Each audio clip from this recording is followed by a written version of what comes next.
Welcome to Decolonize with Mutombo. This week we're talking about freedom of speech, the right of expression. Times are rough, times are hard, times are bloody. Time is now, time is precious, time is money. Believe that. Times are rough, times are hard, times are bloody. Time is now, time is precious, time is money. Committing crimes, this a desperate times. Battling depression, it's too much pressure surviving the times. In this modern times, live for dollar signs. Standing for our right feels like waste of time. We just want money, no gon' waste our time. As humans, we have the ability to conceive ideas, raise consent, seek solutions to life problems, especially when oppressed and offended. We become angry, sad, frustrated.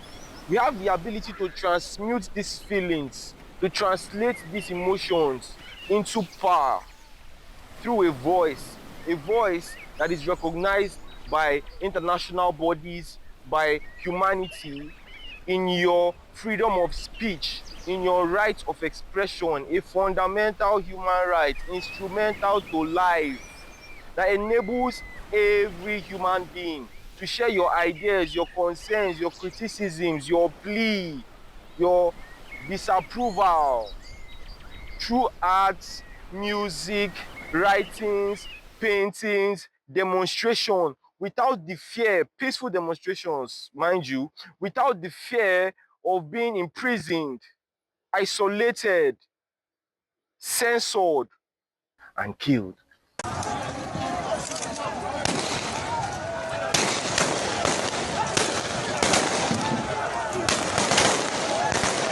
Why do people get killed for expressing themselves?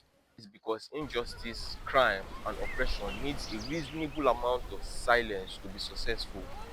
Oftentimes, the oppressors need their witnesses and their victims hushed for their oppression to be carried out successfully without any intervention. Secondly, to instill fear in the heart of the masses is by scapegoating or killing the courageous ones that have used their voice in the right way, that have turned their opinions into power, like we saw in NSAS and the Lekki massacre. They massacred those youths to instill fear in the hearts of Nigerians, to discourage us from continuing that movement, from exercising our human rights, for demanding change. They need their victims to be scared of them. And why? Brings us to the third reason why people get killed. To have total control.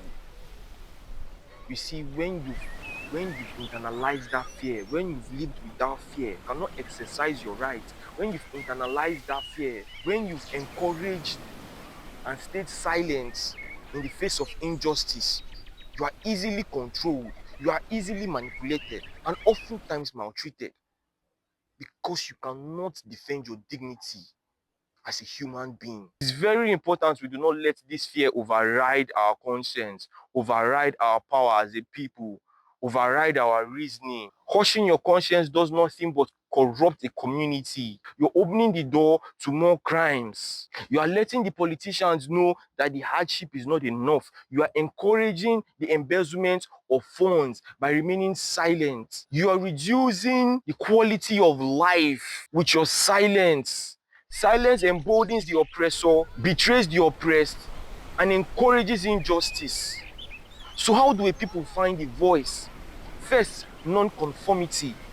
You take your money, you take your labor, you take your attention, you take your time from any institution, any brand, any company, any gathering, taking advantage of your existence, taking advantage of our numbers without aiding our fight for liberation. We should not give our attention to any of these companies. We should not give our attention to any distraction when our rights are being violated.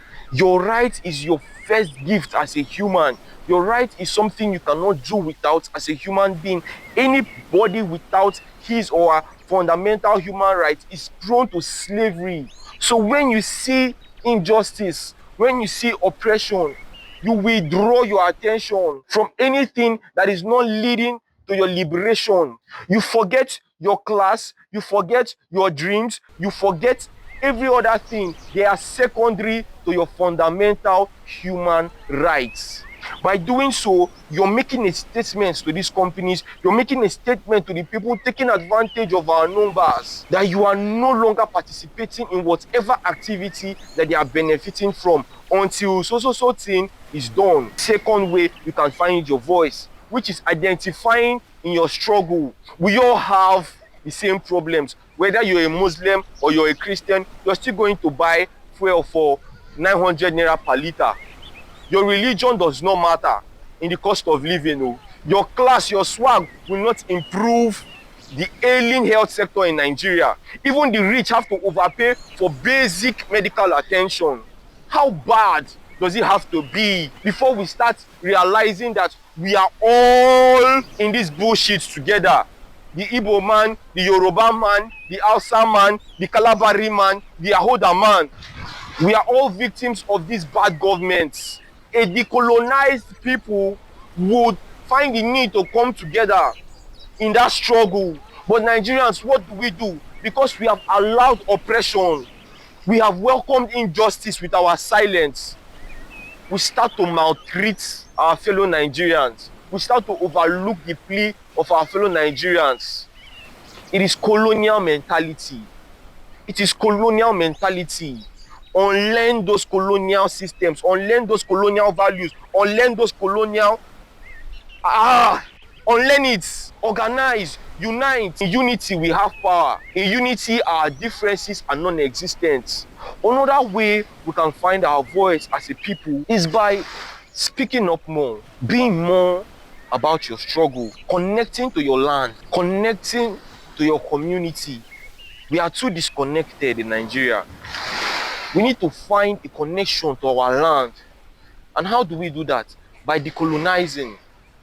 I have more to tell you, but more time don't go. Bye.